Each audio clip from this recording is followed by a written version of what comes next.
Hello and welcome to the Harriet Muller Art Channel, giving you the techniques to produce amazing artwork. Today I'm going to be teaching you a little tip on how to improve your drawing, and we're going to be talking about different types of grips on how you hold a pencil. So all that you're going to need is a pencil, or you can use a couple of different pencils. You're going to need a Stanley knife if you want to sharpen them the way that I teach you, and something round to draw. I've just chosen a bowl, but it can be anything round. You'll need some paper. And this is just a little example of what we're going to be producing. So let's get started. So I'm going to quickly start off by showing you how I've sharpened my pencils. Don't feel that you have to do this. You can use a normal pencil sharpener, but it will help if you just get an ordinary Stanley knife or anything like this. And what I do is I just, at an angle, I just take off some of the wood and also the graphite at the end. Then I produce this really long, lovely shaped tip of the pencil, and I do that for both of them. Get rid of all of that. So I'm going to talk about types of grip. My usual grip, and it's the grip that a lot of perfectionists like, is called the tripod grip, and it looks like this. It's the usual way that you're taught in school how to hold a pencil or how to hold a pen.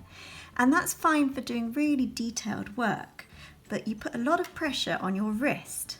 So all the movement comes from your wrist. You're constantly doing this. You're not moving any of the arm, it's just from the wrist. And this produces a drawing which is sometimes devoid of any movement because it's just so precise and so tiny, and it's very difficult to do nice big drawings that way.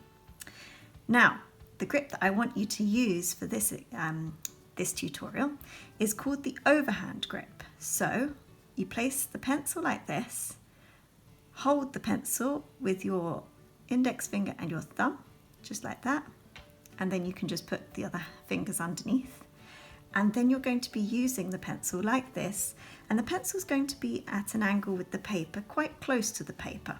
And particularly if you've sharpened your pencil like this, it means that you get a really nice line. So quite a thick line.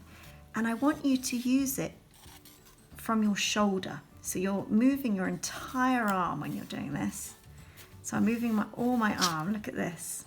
Not just from the wrist is quite static actually. And it's coming from my shoulder. Sometimes what I like to do is I hold, because I'm right-handed, I'll hold my left hand on my shoulder just to double check that I'm actually working from the shoulder. And this is great for doing much bigger drawings. And also if you're using an easel and you've got your piece of paper upright, and you can just use the pencil like that. Now I want you to find something round to draw. I've chosen a bowl, so I've got the bowl there. And using this overhand grip, I just want you to, just in one continuous swoop, just outline what you're going to be drawing. Now I'm really not looking for accuracy. As you can tell, it looks a bit of a mess. I just want you to have fun. I want you to get used to this grip. Just loads of big, nice lines. I'm working from the shoulder. I'm even holding my shoulder just to double check that I am working from the shoulder. So I've got this bowl in front of me so that it's easy to see. I've got various light sources, so I'm going to block in some shadow here. Just using these circular motions, or I can go just back and forth like this. I'm now going to block in the tonal values, so the shadow is actually the darkest part. Here we go. And then there are a lot of shadows on this side. Again, I'm using this continuous motion. I haven't lifted the pencil off the paper.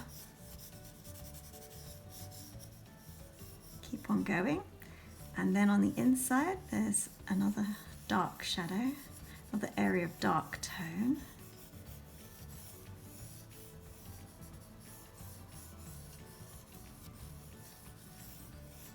There we go. And it's actually very fun to do this. It's just a lot more liberating than just trying to draw in such detail using the tripod grip and just, having to be so careful about drawing every single line. This way your arm's free just to draw whatever's in front of you. And if you can work bigger, that's even better. It would be great if I could be using an A3 pad. I'm using an A4 one at the moment, just to get it on camera. But the bigger the better, so just try and find the biggest piece of paper that you can, just to practice this technique. And as you can see, it's just taken us a few minutes to produce, you know, a drawing that you can kind of tell what it is. As I said, we're not going for accuracy today, you know. And this is great if you just want to do a preliminary sketch, just get, you know, just kind of a compositional or a tonal sketch just out there so that you know what you'll be doing. And also it can produce the base of a drawing. So I'll draw all of this, and if I wanted to, I could come back to it and then just, you know, just draw in a few more details just to make it a bit neater, and I can use an eraser and then rub out some of the extra lines that I've done all over the place. But for the time being, just for an exercise, I'm not going to bother. So there you go. Have a go, find some round objects and just practice this nice swooping motion wherever you are.